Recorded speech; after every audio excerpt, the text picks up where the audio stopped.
Hey guys, all right, so we're gonna go ahead and start on the mini lesson part of this.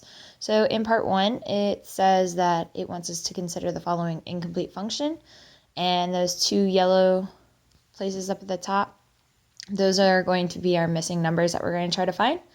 It wants us to identify the largest integers that can be placed in those boxes or in that blank space, and it has two conditions. It wants us to have all of the zeros of the function to be integers, and it also wants us to not pass through quadrant 2.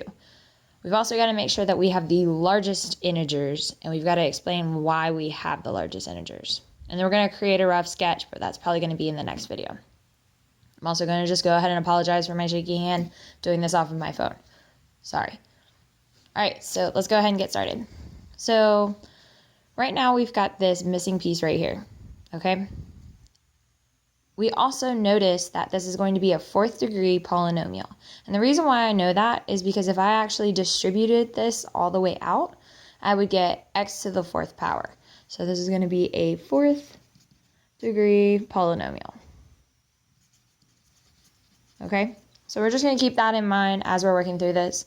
That kind of just works as two different quadratic functions. You see how these are broken down into two different quadratics. So we're going to ignore this one for right now, and we're just going to really focus on this. One thing that we can do with quadratic functions is we can factor them in order to figure out what the zeros are. Notice how it says for one of our conditions that we have to have the zeros of the function that are going to be integers.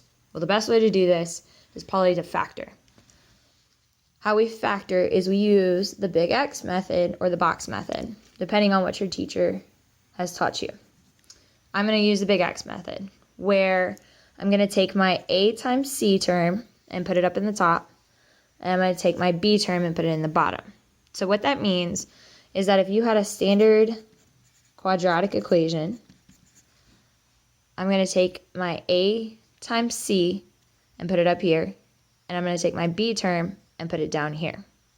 Okay, so if we look at our equation, we've got A, which is 1, and C, which is we're not sure yet.